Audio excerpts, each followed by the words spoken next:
Okay, I think we're going to make a start. We seem to have slowed down with people turning up to come into the event. So thank you so much for coming this evening and joining our Cultivating Conversations. We're actually mainly from Feedback, and I'm the local coordinator of the Food Citizens Project in Buckinghamshire. So Feedback is a national organisation, but we've got some funding to work on a local level here in Buckinghamshire. So welcome to you all. Just to let you know, we are recording this evening, so if you do not want to be on camera, please, if you would turn your camera off, and also microphones. You'll be able to ask questions at the end when we have our sort of question and answer section with our panel. So thank you very much for joining us. It's been a busy International Women's Day for a lot of us, so we really appreciate you taking the time and joining us this evening. So without further ado, I'm going to hand over to our host for this evening, Helena. Hello and good evening, everyone, and thank you for joining us for this event. I also work with Becca. I work with Feedback on the Regional Food Economies programme in Liverpool. And as Becca said, we're here to celebrate International Women's Day, and we have a wonderful panel of women who are working to create sustainable food systems from across the country. So just to put this conversation into context, only 30% of farms across Europe are managed by women, and 40% of those women are over the age of 65. So we will face a bit of an issue with gender balance in agriculture. There are several reasons for this. It comes down to land ownership and financing, but there's also a need to develop a really strong network of women who are working on the land, who can provide examples and mentoring for other women who would like to develop a path into agriculture. So bearing that in mind, I'd like to introduce our wonderful panel. We're joined by Judy Lin Wong, Joy O'Neill, Ruby Radwan and Freya Robinson. And they all have very different stories to tell, and I'm sure you'll have plenty of questions, so please put those in the chat and we'll have time for those later. So I'm going to ask our panelists to introduce themselves, and we will get started with Judy, please. Good evening to you all. My name is Judy Lin Wong, and I'm a poet, painter, and environmentalist, best known as the Honorary President of Black Environment Network. The most significant question that I have been asked in the context of International Women's Day is, what makes you proud to be a woman? My answer is that as women, caring for people is at the center of our lives, whether it is caring for family or putting caring at the center of policy. We must raise the prestige of fundamental ethos of caring. Associated with caring is a theme of central importance, the provision of wholesome and uncontaminated food. We are truly what we eat. This realization, especially during COVID, has led to an explosion of urban food growing, dominated by women taking action. Of course, no one can grow enough of their own vegetables in an urban setting, but the fact of having something feeds body, mind, and soul.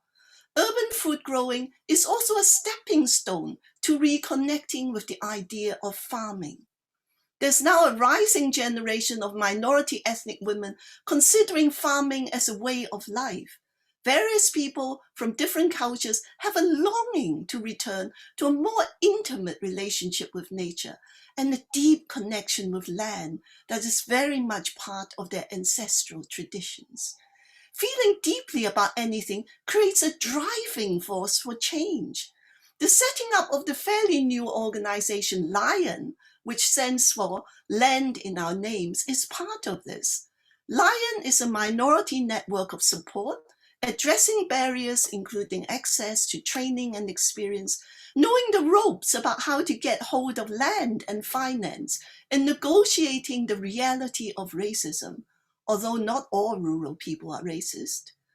A couple of years ago, Lee Penniman came to Britain to speak at the Oxford Real Farming Conference and was generous enough to join a group of us on a visit to Willowbrook Farm. There I briefly met Ruby, who is one of our speakers today. On that day, I was struck by how the group was predominantly women aspiring to farm. Lee is a black farmer from the United States. Her book, Farming While Black, tracks both the historical struggle and her personal journey to return to the land. It is also a practical how-to handbook. She has also put into place a support network. Her story was an inspiration to the group that had come together to share a very new journey to address issues to increase the potential of farming in the UK as a possible choice for people from multicultural communities. Among its members were not only young women looking towards a different future, but mature women looking to changing careers in midlife. I wish to add another layer to this story. Our multicultural communities are intrinsically local and global people, closely linked to their countries of heritage across the world, where women are the main custodians of traditional knowledge. There's often some bad press about our minority communities shunning work on the land because of an association with poverty. But through my decades of contact with multicultural communities, I have witnessed the consistent passion that comes from their traditional connection with land. I will never tire of telling the story from the early days of Ben, when a group of Bangladeshi women in King's Cross came to us asking if we could find them some land on which to grow food. We did just that, and as part of it, the funder wanted an evaluation. We asked a very typical question: what is the best thing about this project? The usual mainstream answer would have been being outdoors in the fresh air, having great produce to eat, or making new friends. But their answer was quite different. It blew us away. They said, the best thing about this project is that our bare feet are once more upon the soil, upon the earth, our mother. 80% of the UK's population now lives in urban areas. In this era of increasing urbanization and alienation from contact with nature, it is important to be reminded that the bleakness of disconnection, including highly mechanized farming, can injure us and rob us of the intimate relationship to land and nature that feeds us physically, emotionally, mentally, and spiritually, and positions us to care for people and nature. We need a revival of an intimate relationship within which we will not damage land, nature, or people.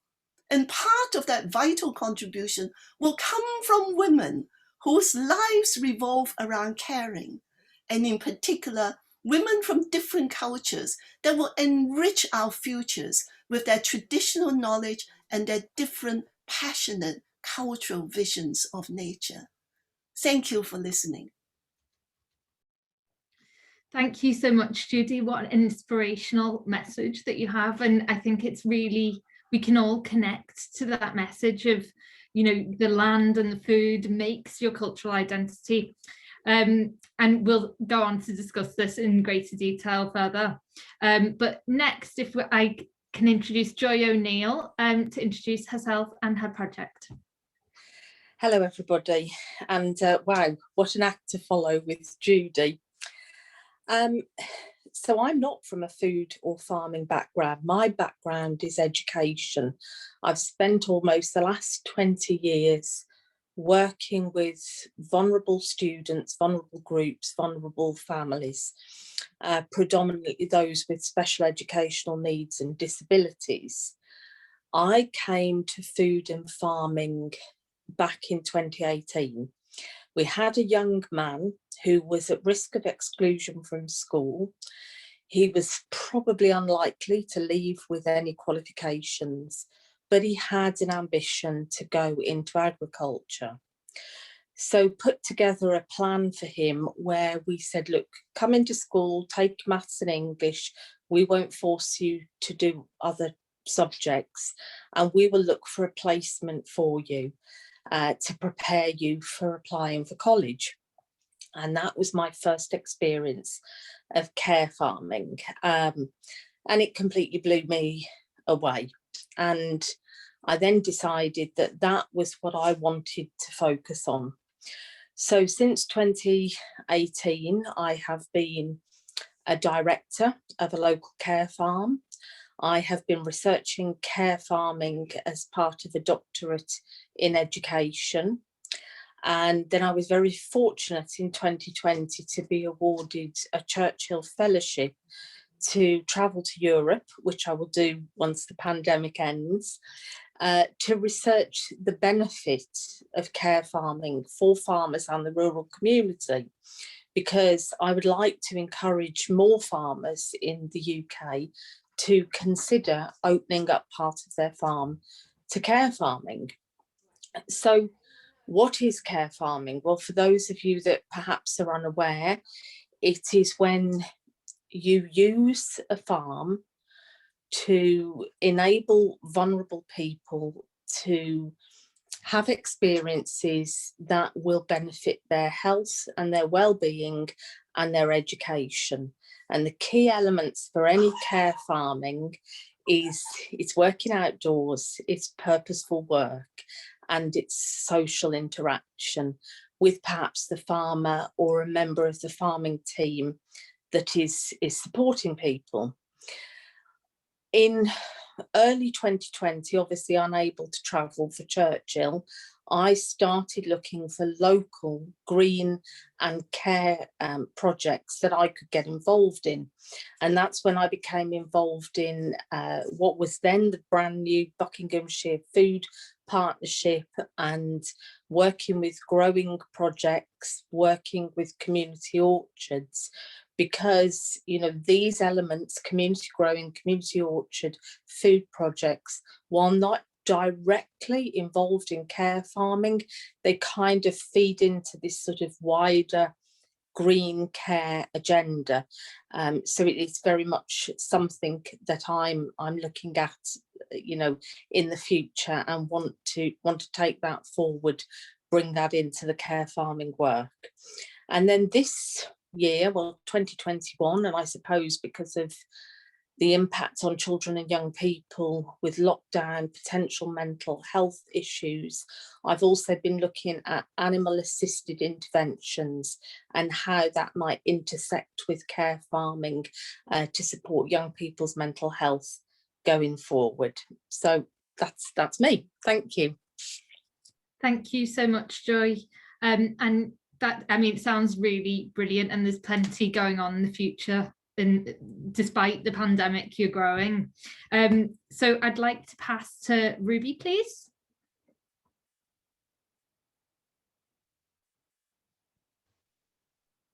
Hello. Hi. Hi, everyone. So my background is obviously quite different to, I think, everyone else's. We have quite unique paths that led us together here today.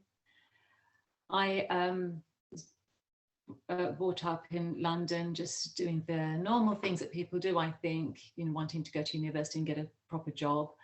But we ended up moving to Oxford, my husband and I, and about 30 years ago, this conversation started, really about how we're going to, I just had my first child, and the question was, I finished breastfeeding, I'm going to start weaning my child, and how am I going to feed really good, healthy, nutritious food to my daughter? And it really started quite an interesting conversation, first with myself. You know, every time I bought something, I wanted to know how good it was, how healthy it was, how pure it was to put into this brand new child I brought into the world, and it hadn't tasted anything yet except for my own breast milk, which, you know, I didn't create, which came with a child. So this conversation really started about food and what I was eating. We started to question everything and where it came from and whether it was nutritious, whether it was local, and so forth. And we started this conversation, my husband and I, then with my family and with friends and with our community. And we realized that actually, when we started to think about our food and look into it, there were so many connections that told us it actually wasn't very good. It wasn't grown very well. all the connections with getting our food onto our table were not holistic. They really weren't pure. And this conversation started over 30 years ago, and we were really fortunate that about 18 years ago, we decided then, but 18 years ago, we had the opportunity to actually buy some land. We could only afford agricultural land. There's nothing on it. We sold everything we had and wanted to create the environment we thought that people would benefit from, ultimately our community, our local community in Oxford.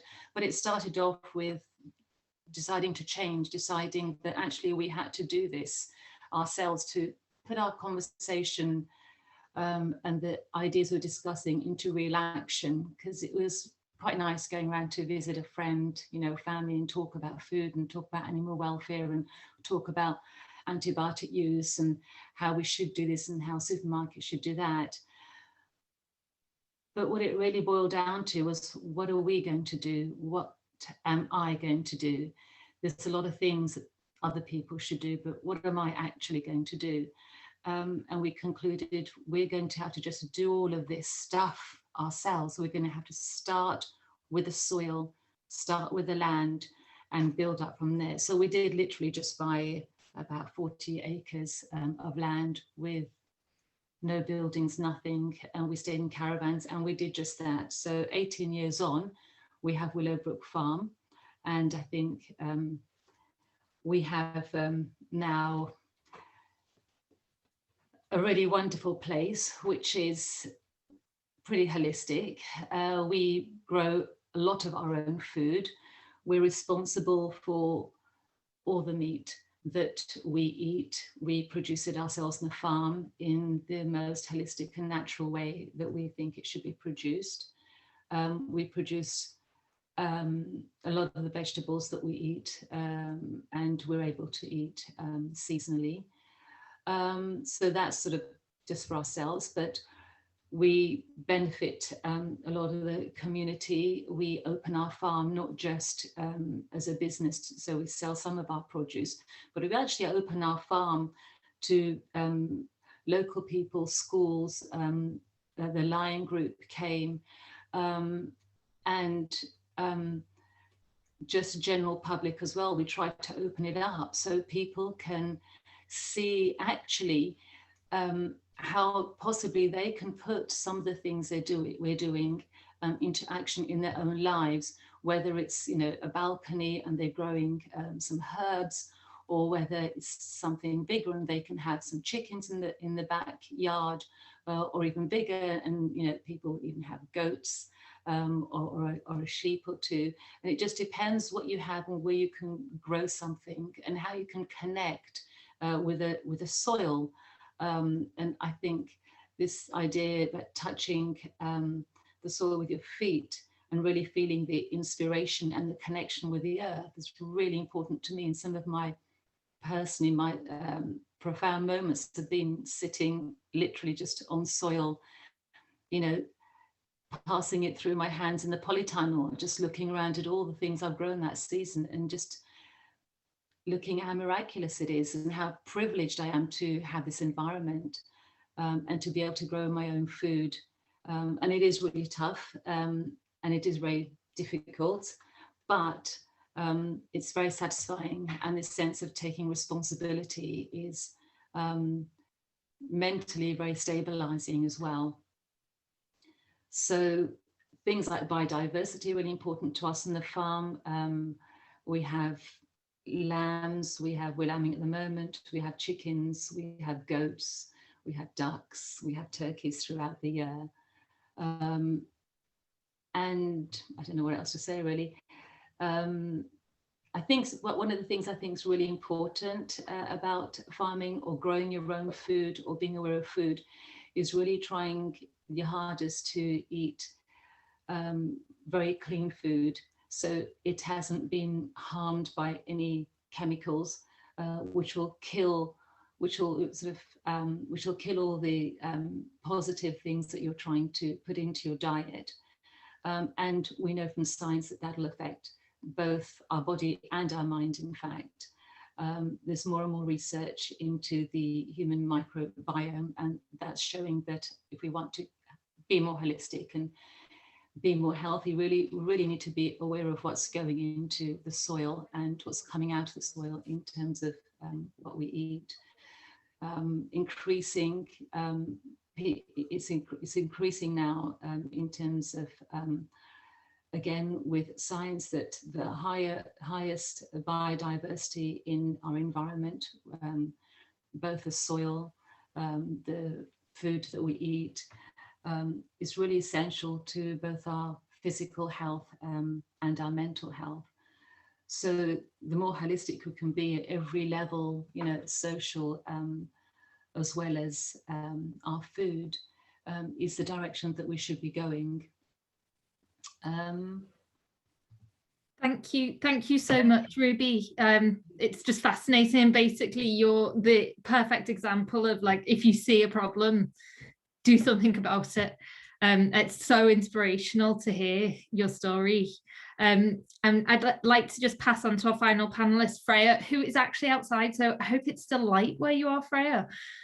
Just about, like, I might have to go inside in a minute, but I'm going to put my little presentation on anyway. I will go inside in a sec. So hi everyone, I'm Freya. You'll be able to see my face better when I go back in my home, but I've just put some little things on a presentation that I thought would be easier. Can you all see that? Is this working? Yes, working perfectly. I can see it. Press play. Great. Okay, so I wanted to say, yeah, I had absolutely no idea I was going to be where I was today, or where I am today, when if you'd asked me this 10-15 years ago. I didn't actually like vegetables as a child. I was forced to eat them. I was bribed. I didn't eat any fruit. I wouldn't go near it. I thought food came from Sainsbury's in orange plastic bags, and that was all I really thought. If it was, I wanted everything to be uniform and the same color and the same shape, and if it was unusual, I wouldn't have gone near it. And I never knew really what I wanted to do out of school, and so sort of around my early 20s, I actually got to a point where I felt quite miserable. A lot of friends had gone to university and sort of found their callings, and I just sort of wanted to do everything. I liked a bit of everything. And a friend of mine started working as a gardener, and he really inspired me with how happy he suddenly seemed to become, and how, like, he started telling me about plants and flowers and bees, and I had never really thought about these things other than things that sting you, and sort of the dangers and wetness and cold of the outside. And I thought, oh, I'll just give that a go. And I ended up just randomly leaving my job where I was working in a shop and taking on a role as a farmer, just by complete chance. I actually wanted a job as a gardener, as a farmer on an organic farm. And I remember in my first few days there, you can see this picture of a broccoli on the left with yellow flowers. And the moment that I saw a broccoli in flower, that made me realize I'd been eating a head of flowers my entire life, and I had no idea that I'd been eating this. It was like a bouquet of flowers. And I actually sat in the field and cried for, like, joy at this, like, seeing that this is what a vegetable is, and it's actually come out of the soil, and is a living being that is flowering. I just got so unbelievably inspired, and I knew I was never going to go back. So I worked there for 2 years as a farmer before continuing my journey into working on other farms. Shared a few images of what I thought was just some of the really beautiful things out of nature that got me really excited.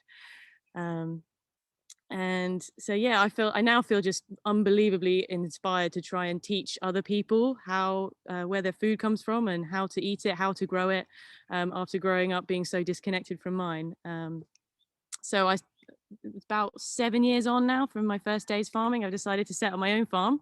So I started trialing no dig, which is really exciting. I did this on my little allotment before taking on my plot this year.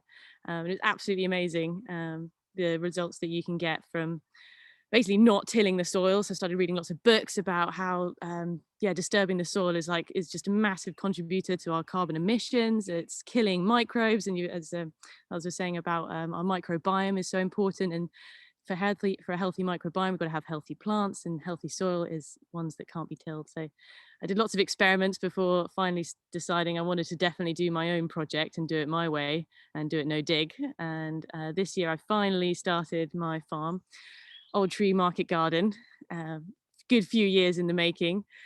And yeah, I didn't know where to start. I had no access to land, no money whatsoever, absolutely nothing. And I was so convinced I'd have to buy land to be able to do it how I wanted. And I got really downhearted after a couple of years, or about a year of sort of trying to look for land that was cheap enough that I could maybe scrape together, but it was not going to happen. And finally, my partner just said, why don't you just ask around? And I thought it really wasn't going to work just asking. But I just put a message on Facebook saying, hey, everybody, I want to start a market garden. This is my dream. Who can help me? And I was absolutely blown away by the responses I got from people. I must have had over about 20 responses, friends telling friends, telling friends, telling friends. I was absolutely amazed at the generosity and the word of mouth, power of the word of mouth. And eventually I ended up going and viewing about 10 sites across Sussex. And it made me realize how many people have land that want good things to be done with it, but they don't know where to start. And by turning up with enthusiasm and passion and excitement, lots of these people actually really wanted me to start. And we could only pick one. It was actually a hard decision in the end, trying to just filter it down to one place, but we finally made the decision. And you can see these just a few of the pictures. We're still in the process of setting it up. So I've just started creating the beds by laying out tarps. But yeah, as time goes on, all I really want to do is teach, well, firstly, grow really healthy, nutritious food for as many people as possible.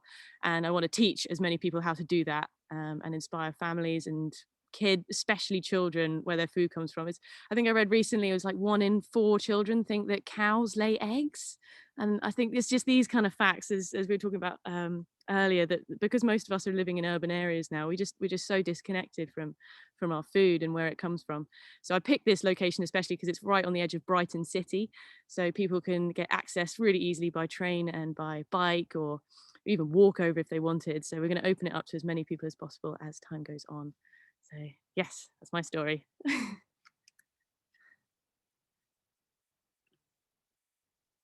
And I'm going to go inside now because it's a bit dark. Thanks, Freya. Thanks for staying out while we just went through your presentation. So there's one thing that's like abundantly clear that runs through all of your presentations, is that care and education are key. So being able to take that kind of like holistic view that enables you to pass on the lessons that you've learned to other people is clearly fundamental to the success of your enterprises. So how do you spread your message outside of kind of the silo that you're in? If we ask Ruby that question, how do you go about kind of engaging with other networks? You have already established yourself and you have lots of visitors. How do you go about working with new communities that you possibly wouldn't have worked with before? We actually, because we're working quite hard on the farm, because we don't use a lot of machinery, we use a lot of human labor, our own labor, in fact, and our children's labor and our friends' labor, and anyone who's willing to work. So it means because we've got our head down working, it's quite difficult to start talking, networking, and like you're mentioning now. But we do have a web page and we do have a Facebook presence now. When we started about 18 years ago, we were also part of a local farmers market community. We were the first local farmers market. It was also organic in Oxford, in North Oxford. So we did, attract a lot of attention that way. And then we also have school visits. We have camping now, because we try to be much more open and diversify the farm. So we try to create our own energy as well as our own food. And we want, because we're not focusing on intensive industrial farming, which would, I suppose, you would treat it much more as a business. For just doing lambs, you might have something like, 1,000 lambs or 30,000 chickens. I've already mentioned the diversity is really important, biodiversity. So we've actually diversified the farm as well. I'm sort of stuck on this word now. So it's school visits, family visits. We just do that on a Saturday, so it's 1 day a week, and then the rest of the time we are actually working. And then we have just group visits, and then things like this, just to reach out and get people to see what we're doing. But really coming and visiting is the most important thing, because we actually take people around the farm so they can see what we're doing and hopefully inspire them to do something very, very similar. Great, thanks. Thank you, Ruby. And Judy, when you're looking at kind of different groups that you'd really like to engage with, do you find that lots of people approach you, or are you kind of trying to engage with different groups as you go along? I tend to contribute by making an input into policy and to network people to sources of information and organizations like Lion and so on, which have a relevance to what they're trying to do, what they need, and so on.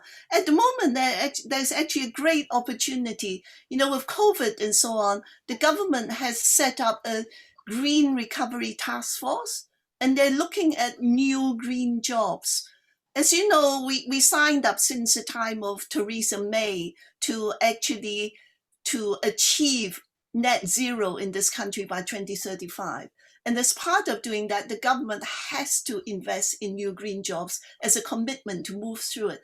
So I think this is a great time to raise the issue of, for example, new apprenticeships in farming, and networking, and allowing people to hear stories. Like tonight, you know, who would have thought of a story like Freya's, where she said that she was so surprised that there was actually land, but that there is this disconnect between the people with the land and the people who want the land, and also people who want something good to be done with the land and so on. So there are opportunities, and we want these opportunities to grow, and they're all green careers, you know, into the future, where we are actually building a green future. So I hope that, because I'm chairing this panel as well, called the Green Apprenticeships Advisory Group, we want to hear from people about their ideas. What are green jobs in the farming area that we can multiply and therefore create opportunities in the future? And what is the infrastructure for making access possible, so that people hear the stories that show them their ways of doing things that are not perhaps so standard, you know, but a kind of community networking and so on, which creates opportunities. All this kind of infrastructure, talking to school children, so that more and more school children actually think about farming. And how many school children ever think about farming? They don't. And so these things as careers and so on need to grow. And this is how we actually change the scene in order to encourage aspiration and then help people to fulfill their aspirations. Yeah, I have to agree with you there, Judy. Through feedback, we have our Eco Talent Intern program, and we've noticed definitely within the last few years that kind of the echo chambers that have existed around jobs in kind of green spaces are kind of opening up, and more people are definitely willing to have conversations about green jobs and about a future in agriculture for people who've had different backgrounds. It's definitely changing. And Joy, I was really kind of like overwhelmed by your ability to kind of like dip in and out of education while still practicing. How do you kind of balance like constantly learning and doing your Churchill Scholarship? I know you've got that coming up, but with working at the same time, it's a lot to take on. Yes, so I'm only working, or I've only been working part-time since 2018. I have a contract with the Department for Education. I'm an inclusion expert, a consultant, so that's quite flexible, which, you know, really that has allowed me to spend the time on the doctorate and also to take forward the kind of the green care projects. You know, I couldn't have done it if I was working full-time. And I know that you kind of well, I didn't want to out your chickens, but I know you also have some chickens with you, so you're clearly very good at multitasking. Yes, we do. You know, we keep animals ourselves. I would like, you know, to keep more, but land doesn't allow. But actually, that's something that I suppose has been a thread through my personal life since I was very small. you know, maybe I was always destined to sort of go back to this kind of environment and nature side. Perhaps I'd just forgotten it along the way. I think a lot of people are kind of, especially with the move to urban societies, a lot of people are starting to like reconnect with nature. You know, they're thinking that there could be opportunities now other than just in the city. And Freya, I was so interested to hear about your kind of like open call for land, and that so many people kind of got back to you. How important is it to kind of have that conversation with your local community and be able to talk to kind of more traditional farmers, as well as people who are working in kind of a more regenerative and progressive agriculture space? Yeah, it was just a big mix of everyone, and it was down to just I guess the network I've built up over the years of working on a local farm in Sussex. So I already knew a few people, and I'd obviously know people on Facebook. So I don't have loads, maybe 200 friends on there. And Facebook is an amazing tool for that. But I was just, yeah, absolutely blown away by the different kinds of people. So it was both, working people that commuted up to London but just happened to have land down here, to traditional farmers who just needed to diversify or wanted to diversify to sort of bring new energy into their operations, and help to use up all of the space that they had. Quite a few of the farms I went with, sort of big commercial farms that weren't able to make money, as much money as they used to anymore, with cuts to subsidies and lowering food, and all the same problems with food. And we're looking to diversify. So that's actually happened on the farm I've chosen. They're an egg farm, but they're actually making far more money off their camping now.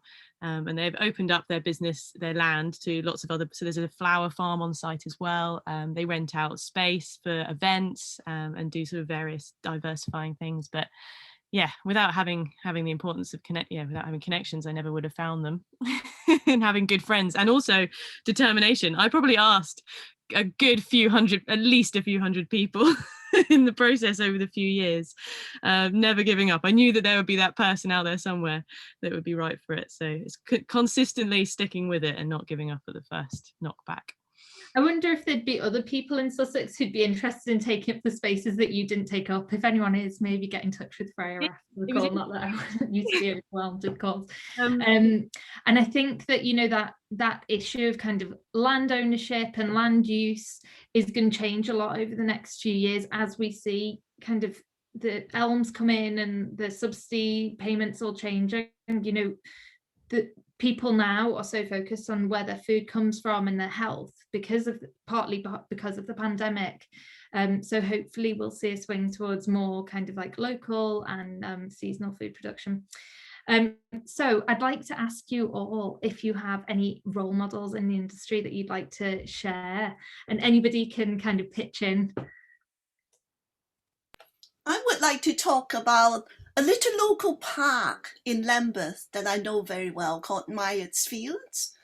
And for some years, they've been helping the community to grow food.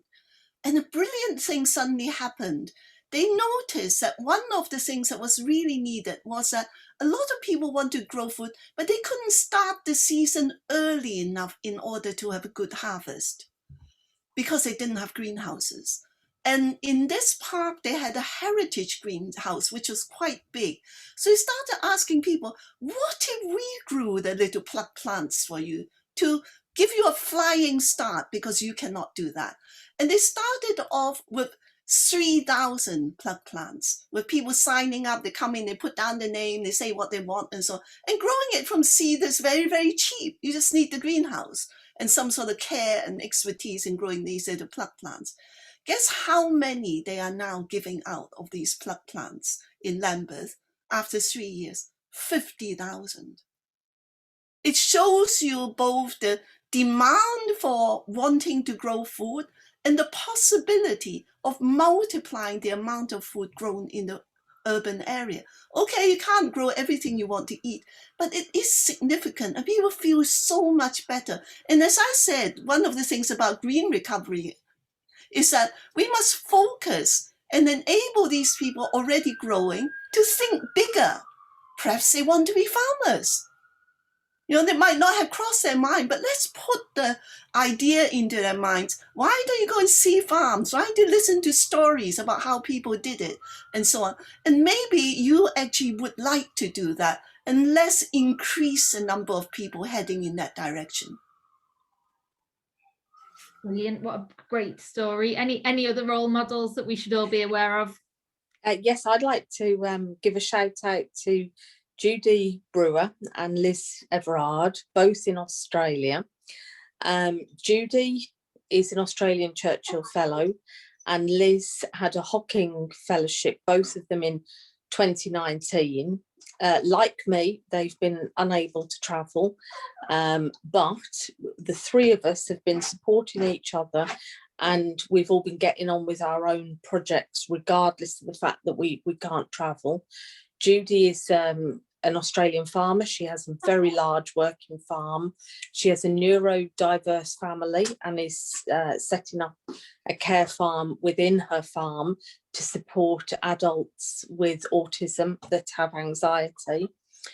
Liz is a mental health nurse, and she is setting up specialist, what she calls therafarms, which are complete mental health services on a farm for adults with serious mental health issues. So I found those two women to be very inspirational over the last year. Fantastic. Thank you, Joy. Freya, have you got any role models that you think we should all be aware of? I've been trying to think. I'm trying to pick one. There's so many, but I think I'd like to say the book that I'm reading at I'm reading about 4 books at the moment. But my favorite out of them, well, no, I can't pick a favorite, but the one I'm most inspired by right now is Nicole Masters. I had never heard of her before, but her book For the Love of Soil has completely.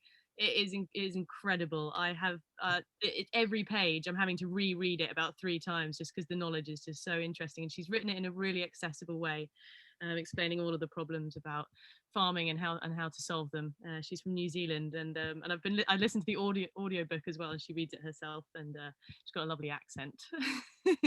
I'll add it to my list. The Love of Soil is world-changing book.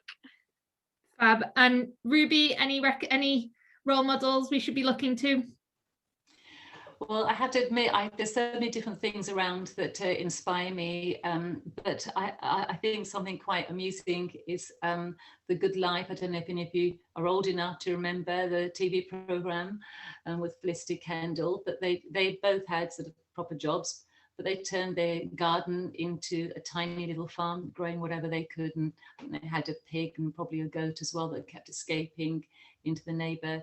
But that whole idea, which it made it all romantic and lovely, people often said to my husband and I, oh, it's like The Good Life, and we used to sort of roll our eyes because it really was so grueling and so difficult, especially in the early years. We both had proper jobs, going out and trying to be clean, not, mud all over us, getting the kids to school, yet at the same time we had something like 5,000 laying hens, and eggs to deliver and eggs to pack and so on, and still a family of 4 to look after. So it was the good life, but it is the good life, but it did take a long time to get really good. It's just sort of hard work. So that was sort of quite a comical inspiration, but it was really lovely to see that it was just trying to be holistic and trying to connect with nature, and that's, I suppose, what sort of that sort of thing influenced us quite a lot. And that sounds, I mean, you must have had to have so much resilience to keep on going, especially when the weather's not so good and you've got kids to look after. And I think that especially at the moment, everyone needs those kind of inspirational moments to keep you going. I think what really helped us with what really kept us going was the fact that we actually had no choice. When we decided that we were going to buy some land, every single penny went into it. So we had to sell our house and everything we had, and still borrow money and live in caravans. And we realized when it got really tough that it wasn't actually the good life, it was actually really, really tough life. But because we had no choice, so we had nowhere else to go, it just kept us going. And I think one of the main things that kept us going was just knowing that what we were doing was actually the right thing to do. And that was it. It was just the right thing to do. Yeah. I've just had a question through from Rachel at the University of Sussex. I might just, Rachel, do you want to ask your question, or do you want me to ask it for you? I'm happy to, if that's easier. Yes. Hi, thanks everyone. I'm Rachel Durant, and I'm an academic based at the Science Policy Research Unit at the University of Sussex. And I've just won my dream project, thank you to the Leverhulme Foundation, who've given me a 5-year fellowship to explore women's journeys back to the land in the UK.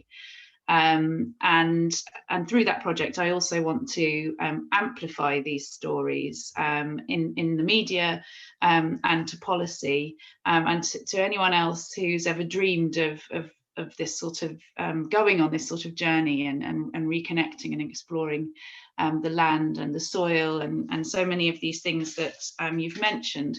So and I feel like all of your stories, speakers, really embrace the spirit of what I would like to do, and so I'd like to ask you what going back to the land in particular might mean to you, and particularly I think this could help me in searching for sort of common entry points. So I jotted down a couple of themes that sort of kept coming up, I felt, which also Helena you've picked up on, such as soil, care, touch, sort of sensuality and ancestral connections, bare feet, also animals, and purposeful work. But I wondered if there was anything else in particular that sort of resonated with that back to the land theme. I think for me, for the people that I work with who, you know, are coming from quite vulnerable backgrounds, it's something very grounding.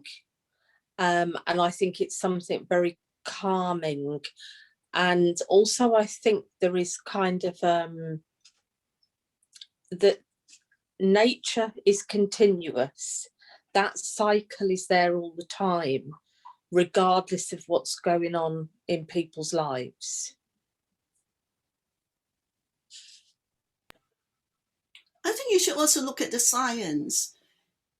What the presence of ethnic minorities does for us is that, you know, in our modern society, we're so disconnected. But when you are in contact with people from different cultures, they come from different stages of connection, especially some that have not yet been lost. And it really brings us back to, in all cultures, if you move back to earlier times, the further back you move, the further we have things in common. So that through minorities that come with these experiences that are still present, that we have lost, it reawakens all of us. It is there for all of us. Like science as well now is looking at what happens when you actually walk bare feet. And science actually tells us, I'm looking at the internet about this, that research has shown that bare feet contact with the earth can produce nearly instant changes in the variety of physiological measures, helping to improve sleep, to reduce pain, to decrease muscle tension and lower stress. So these are things that are very human. So it is pointed to by women who have come from the countryside, from Bangladesh, and they have this very immediate visceral and emotional and spiritual connections to the land and so on. And they talk about this physical act that has multiple meanings and so on.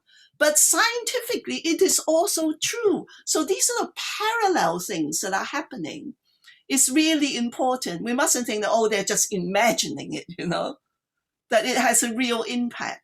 So the combination of this reawakening and an interest from science to establish what exactly is happening to the human person really informs us better to design what is possible for children to have such reactions and so on stimulated. For example, again in Lambeth, because I'm very close to outdoor learning and things like that, the program called Natural Thinkers that they have for outdoor learning in Lambeth schools and so on. One of the things they do is schools are encouraged to have barrels of mud, and quite clean mud, apparently. They are all afraid of disease. They have clean mud for the children.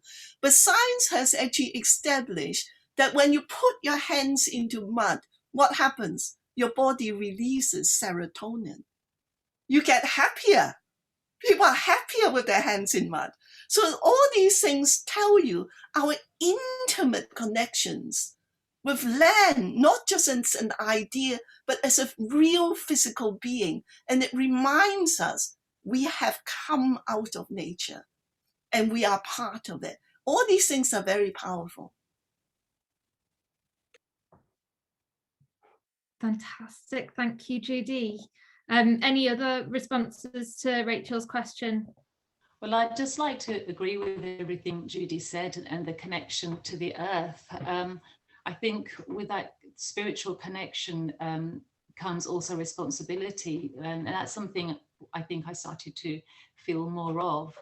I was brought up in London, so it was all very paved, and I didn't have a connection to the earth, but I like the flowers in the back garden. But increasingly, although the inspiration came to have better, healthier food, it really came from a philosophical approach of connecting with the earth and having that real connection with the creative force, which is, in every single thing. And I do remember reading a book a while back. It's a very old book written in the 10th century. But it was reminded me that once we connect, we've got to take responsibility for the earth and every single thing that we do in it. And animal welfare is really, really important to myself and my husband because we eat meat. And that's a really important conversation because you have to take responsibility, whether it's vegetables, or air or meat, whatever it is, you've got to take responsibility for that. And this book was quite inspiring. I just wanted to it was a trial, it's a fictional trial of the animals where humankind's taken into account for its treatment of the animals and the environment. And the judge he rules in favor of the animals over humans. He says if they do not, basically says that it's a warning to humans that they must change their ways. And if the humans do not change their ways, the animals will begin to disappear one by one forever from the face of the earth. The earth will become dangerous to breathe, seasons will be reversed, and your climate will be turned on end, and the animals you eat will bring sickness and death upon you. I remember just when I read that book, just finding that really quite scary because it's coming true. And unless we get back to the earth in any way we can, wherever we live, and start to really connect with the creative, spiritual force that is all around us, we're really sort of doomed, aren't we? I mean, everyone has to do this. I just feel that way. And I think, the theme for tonight's conversation was supposed to be challenges, and but I really felt like we have enough challenges. There are so many challenges at the moment, so I kind of didn't dwell on that. But I think that we here have been presented with such fantastic opportunity to have a positive impact on our environment, and by taking part in these conversations, we are engaging, and we're open to the possibility of having that connection with the land and the food, and being a positive force. So bearing that in mind, to end our conversation tonight, which has been fantastic, and I can see in the chat that everyone's kind of saying let's keep this conversation going, and we would at Feedback would love to find a way to do that. So to end the conversation, I'd like to ask the panelists what a challenge that they're looking forward to tackling is. So the next thing that they're looking forward to taking on, because I can tell from this group of women that they are not people who see problems, they see opportunities. So if I ask Judy first, what is the challenge that you're next looking forward to tackling? It's to challenge people themselves to take this on and to realize that you're actually carried through hardship by a kind of spirituality, to connect with the land, the desire to do it, to grow food, to work with the land, to respect it, and so on, nourishes you.